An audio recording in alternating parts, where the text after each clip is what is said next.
Is it that time of year already? Time to make New Year's resolutions. Are you ready? I was on my bouncer, my rebounder. And what does that have to do with today's video? Well, you'll find out in a minute. I do it every single year. I want to get all of this writing done.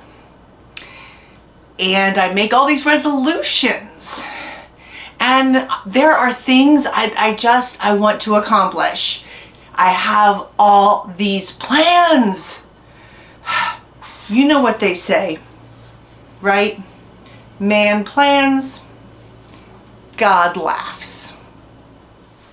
It's good to have plans, to make plans for the future, whether it's trying, another social media platform, connecting with authors or writers or readers, take master's classes to have more promotions, write another book.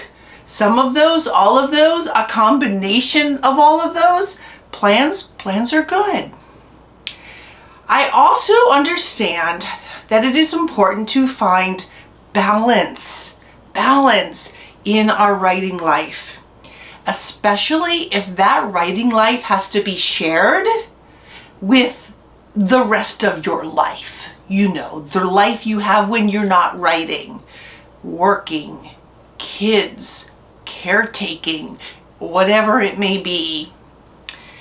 There is a popular notion, I don't even want to call it a notion, it's like a good idea, I guess, so they say, or suggestion, that a writer needs to break their time into, I think it was thirds. Writing time, social media time, and promoting time, and reading time. No, wait, that's 4 things. Maybe social media and promoting was the same time. Anyway, it was about breaking up your time into those important components to improve your writing, your platform, all of that good stuff. It sounds great, and I tried. I make plans and resolutions for balancing my author must-do list, my should-do list, my I want to do this list. Here's the thing. The rule of breaking your time or my time doesn't work for me. That whole breaking your time into bits. Because I don't have 3 hours or 2 hours. Sometimes I have an hour and 5 minutes, or 10 minutes at 5 in the morning, or 15 minutes during a lunchtime at work. And breaking up that time into segments, that minimal amount of time, isn't gonna work. I can't just turn on the writing switch, or the promotion switch, or the engage with social media switch.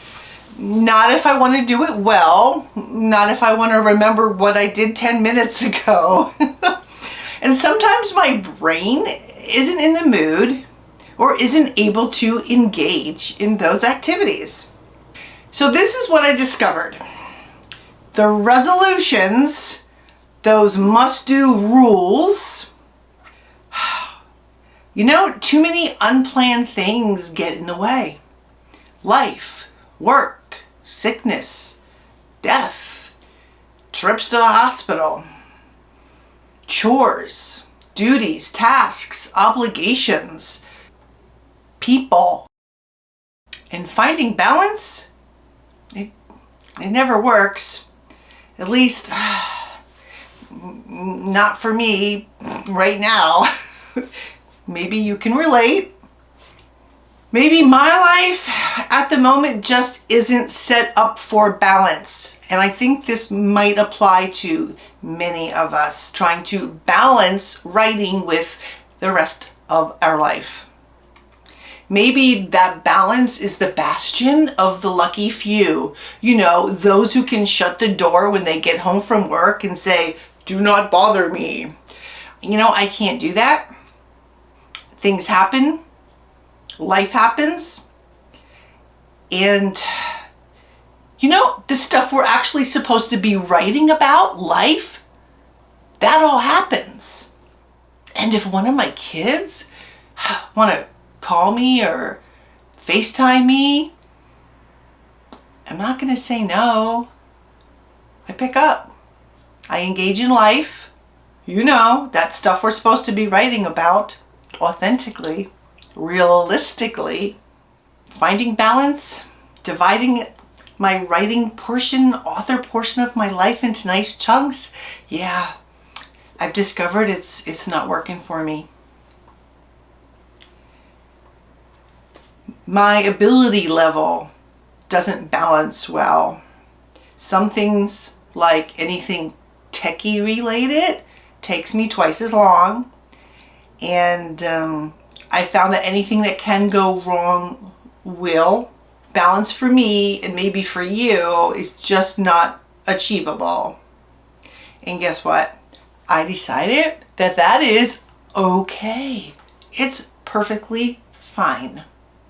That this whole finding balance stuff really isn't all it's cracked up to be. And here's the great thing about not finding balance with your writing life and your other life. Understanding that, living that, helps you create characters that are off balance, that create plots that are off balance. There's another few things about not finding or having balance. Being off balance and the effort it takes to maintain some semblance of that balance, like me on my rebounder, spurs new ideas. It invigorates you with untapped energy, motivates you to do the unexpected, and inspires you to think the unexpected. Being off balance keeps you on your mental and physical toes, keeps your creative muscles in shape. When I first got my rebounder, I could barely balance myself. I needed a wall to reach. I was wobbly. My children, they were truthfully afraid for my life. Mom, you're gonna hurt yourself. But guess what? I learned that to balance even that part of the rebounding, to keep my body in that constant state of motion, balancing each time I land on that unstable surface of the rebounder. My muscles got stronger, and I learned to jump up and down and do all that and land and get back up again and move around and do all that fun stuff, and it all got stronger. Rebounding is supposed to be great for your lymphatic system and for your spine, says my chiropractor. It also tires me out faster than any other aerobic exercise I've ever done. So what is my point? This year I discovered that, like the rebounder and my awful balance and being off balance and maintaining some semblance of balance as I'm jumping up and down, that I could still thrive and grow and learn and create without a steady, firm surface below me. Without I could do all that without a sure place to land. And I discovered that as long as I'm moving forward at this time in my life with whatever I'm doing writing-wise, writing, continuing to make videos, social media, posting on Instagram or TikTok, that I was indeed moving forward and getting stronger without that steady surface beneath my feet. I only had to let go of one thing this year: advertising and book promotions. I'd like to, but for me that involves dates and figuring things out and coordinating all of those platforms that my books are on, all the platforms. And well, you know, I just, something had to give, and so I decided that had to give. And that's for now. That's for this stage of my life.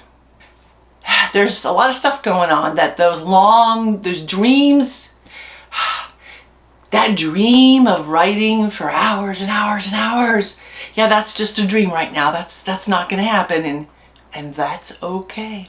So what's the take-home message of this off-balance video? Especially for those who are trying to live their best writing life. So here's the take-home. Forget rules. Forget trying to find some kind of balance. If your life is out of balance, then learn to go with being off balance.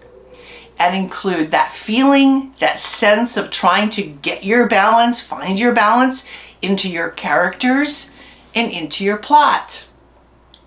Embrace all those emotions and those disappointments and those upsets and feelings and struggles that come with being off balance, and use it to build a better story and more realistic characters. Embrace being off balance. Embrace not sticking to some prescribed way of how your writing day or writing week or writing hours should go. The writing, the social media, the reading, the promoting, all that stuff. Remember that when creating your resolution list this year. So remember to dream, create, and embrace, and divvy it up any way that works for you.